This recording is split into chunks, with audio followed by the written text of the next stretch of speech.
नमस्कार छात्रों। आज हम सर्वस्मृति इस निराला के शोक गीत की व्याख्या के दूसरे भाग में हैं। चलिए पढ़ते हैं।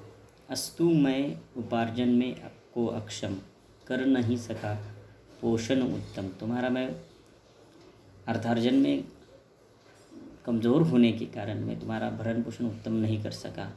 कुछ दिन को जब तू रही साथ, कुछ दिन के लिए तू रही थी मेरे साथ, लेकिन उस समय भी मैं तुम्हारा पालन पोषण नहीं कर सका। अपने गौरव से झुका मात पुत्री भी पिता गेह में स्थिर। तुम मेरे घर में जो भी था उसको चुपचाप सहती रही, करती रही। छोड़ने को प्रथम जीर्ण अजीर, आंसुओं सजल दृष्टि की झलक पूरी न हुई जो रही कलक। मेरी एक इच्छा थी तुम्हारा भरण पोषण में अच्छे तरीके से करूं और पिता होने का धर्म निभाऊं, लेकिन वह नहीं कर सका और तुम्हारे जर्जीर शरीर को सासू नयनों से मुझे विदा करना पड़ा। प्राणों की प्राणों में दबकर कहती लघु लघु सांस में भर, समझता हुआ मैं रहा देख हटती थी पथ पर दृष्टि टेक। और यह एक जो विडंबना थी मेरे जीवन की कि मैं तुम्हारा भरण पोषण नहीं कर सका। तुम भी उसको समझती थी और मैं भी उसे समझता था, और मुझे अपमानित सा लगता था कि जब तुम्हारी दृष्टि मुझे बता देती थी कि आप अपना कर्तव्य नहीं निभा रहे हैं। और तुम्हारे दृष्टिपथ से मेरी दृष्टि उस समय हट जाती थी। तू 1.25 साल की जब कोमल, पहचान रही ज्ञान में चपल। तुम जब 1.25 साल की थी तभी मैंने पहचाना था कि तू बुद्धिमान है। माँ का मुख हो चुंबित क्षण क्षण भरती जीवन में नवजीवन। और माँ के साथ तू प्यार से रहती थी, तुम्हारा दोनों का लड़कपन चलता था। वह चरित पूर्ण कर गई चली, तू नानी की गोद जा पली। लेकिन जब 1.25 साल की थी तभी तुम्हारी माता का देहांत हो गया, और देहांत के बाद तुम्हारे पालन पोषण की जिम्मेदारी तुम्हारी नानी की हाथ चली गई। किए वही कौतुक विनोद, तुम्हारा सभी लाड प्यार वहीं किया। उस घर निशिवासर भरे मोद, और तुम उस घर, जो नानी का घर था जो खाली था, उसको तुमने भर दिया। खाई भाई की मार विकल, रोई उत्पल दल द्रुग छल छल। तुमने भाई की मार खाई, तुम रोई। वह सब जो हुआ वो तुम्हारे नानी के घर ही हुआ। चुमकारा सिर उसने निहार, फिर गंगा तट सैकत विहार। तुम उसका प्यार से वो चुम्बन लेती थी, फिर वो कंधे पर उठाकर गंगा के किनारे बालू में खेलने के लिए, तुम्हें घुमाने के लिए ले जाता था। करने को लेकर साथ चला तो गहकर चली, हाथ चपला चपला, माने बिजली की गति से तुम उसके साथ, भाई के साथ हाथों में हाथ डाले हुए गंगा तट पर बालू में खेलने के लिए जाया करती थी। आंसुओं धुला मुख हंसोत्सल, और तुम जो रोती थी तब वो तुम्हें ऐसे खेलने के लिए ले जाया करता था, और तुम एकदम से तैयार होकर तुम्हारा रोना धोना सब छोड़ देती थी और हंसते हुए चली जाती थी। लगती प्रसार व उर्मि धवल, तब भी मैं उसी तरह समस्त कवि जीवन में व्यर्थ भी व्यस्त, लिखता अपाद गति से छंद मुक्त छंद। ये सब तुम नानी के घर कर रही थी, लेकिन मैं तब कवि जीवन को जी रहा था और व्यर्थ कवि जीवन में व्यस्त था। और अबाध गति से मैंने मुक्तचंद की बहुत सारी कविताएं लिखी जिसने मुझे ख्याति दी, लेकिन तुम्हारा बचपन और तुम्हें जो लाड़ प्यार करने की मेरी जिम्मेदारी थी, उन सब से मैं दूर चला जाता गया। पर संपादकगण निरानंद वापस कर देते पढ़ सत्वर, 2-1 पंक्ति में दे उत्तर। लेकिन जितने भी मुक्त छंद मैंने कविता के रूप में लिखे, यहाँ निराला स्वयं अपने बारम जीवन की विडंबना कह रहे हैं कि जितनी भी कविताएं मैंने लिखी वो संपादकगण मुझे वापस कर देते थे। लौटी लेकर रचना उदास, ताकता हुआ मैं दिशा आकाश, बैठा प्रांतर में दीर्घ प्रहर। मैंने कई दिन इन लौटी रचनाओं को देखकर अपने जीवन को व्यतीत किया है, संपादक के गुण यथाभ्यास, पास खींची नोचता हुआ घास, अज्ञात फेंकता इधर उधर, भाव की चढ़ी पूजा उन पर। उन कविताओं को मैं इधर उधर फेंक देता था और संपादक ऐसा मेरे साथ क्यों कर रहे हैं ये सोचते हुए जहाँ बैठा हूँ वहाँ पास वाली घास में उचाटता रहता था। जबकि जो निराला कर रहे थे वहाँ भी उनको संतोष नहीं था, और दूसरा वो अपनी बेटी के प्रति भी अपने कर्तव्यों का पालन नहीं कर रहे थे, वहाँ भी वो एक दुखी जीवन जी रहे थे।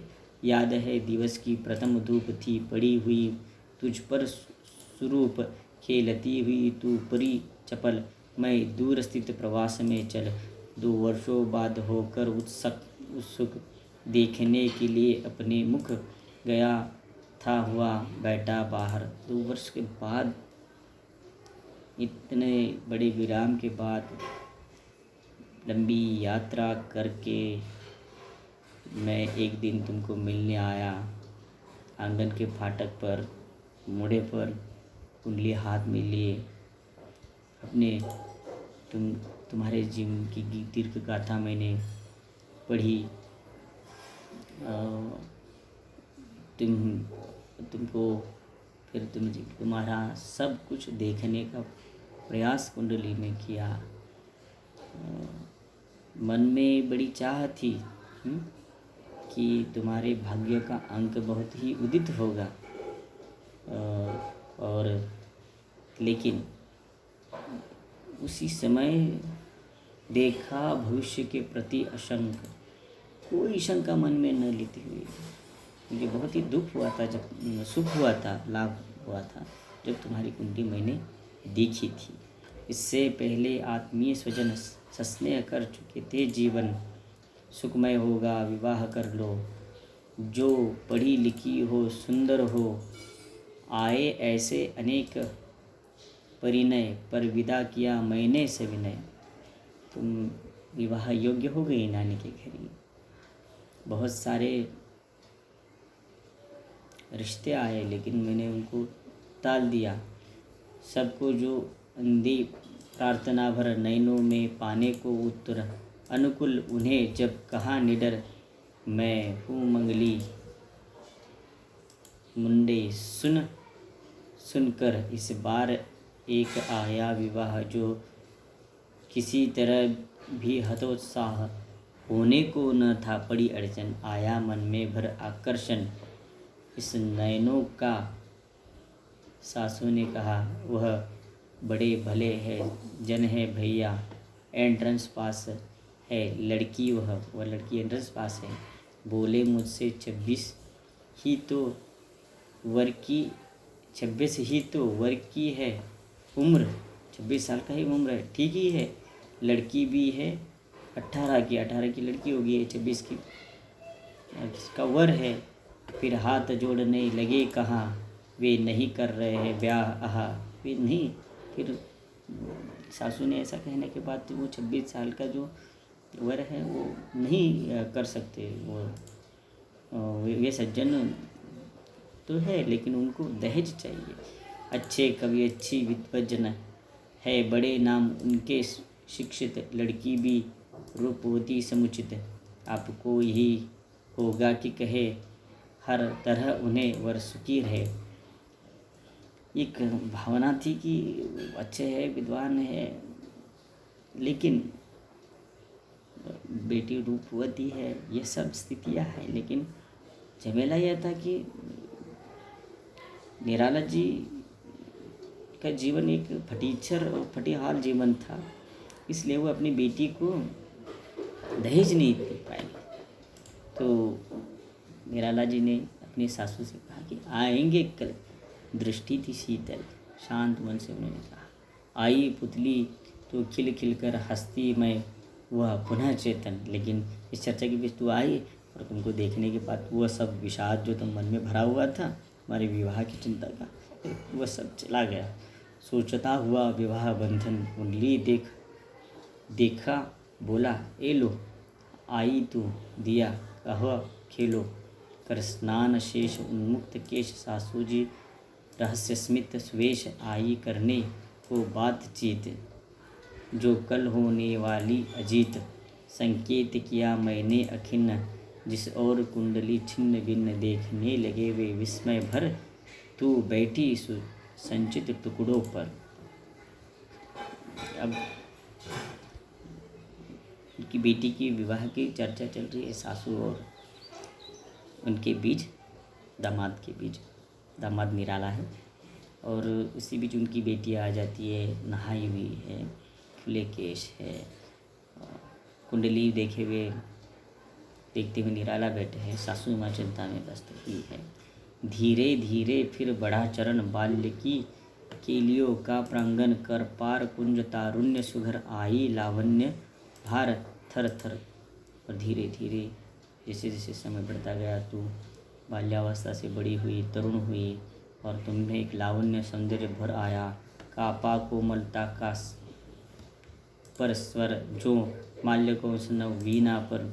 और जैसे वीणा पर माल्यकंस का राग पिछड़ता है, छिड़ जाता है, ठीक उस प्रकार तू आई। फूटी उषा जागरण छंद, कापी भर निज आलोक भार। का पावन का पादिक प्रसार, परिचय परिचय खिला सकल नभ। पृथ्वी दम द्रुल किसलय पददल, क्या दृष्टि अतल की सिक्त धार। जो भोगावती उठी अपार, उमड़ता वृद्ध को कल सलील जल। टलमल करता नील नील पर, बंधा देह के दिव्य बांध।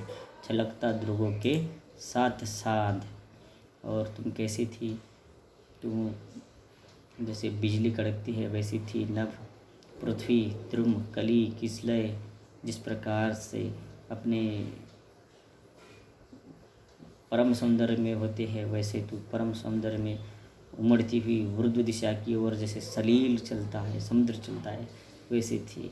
तुम्हारा यौवन जैसे जलधियों में जल लबालब भरा हो वैसा था, दिव्य था। तुम्हारे देह में एक शोभा और कांति थी। लेकिन इन सब को भी तुम बांधे हुए यौवन के द्वार पर खड़ी हुई थी। यह निराला इस कविता के दूसरे भाग का विश्लेषण है। तीसरे भाग में हम मिलेंगे।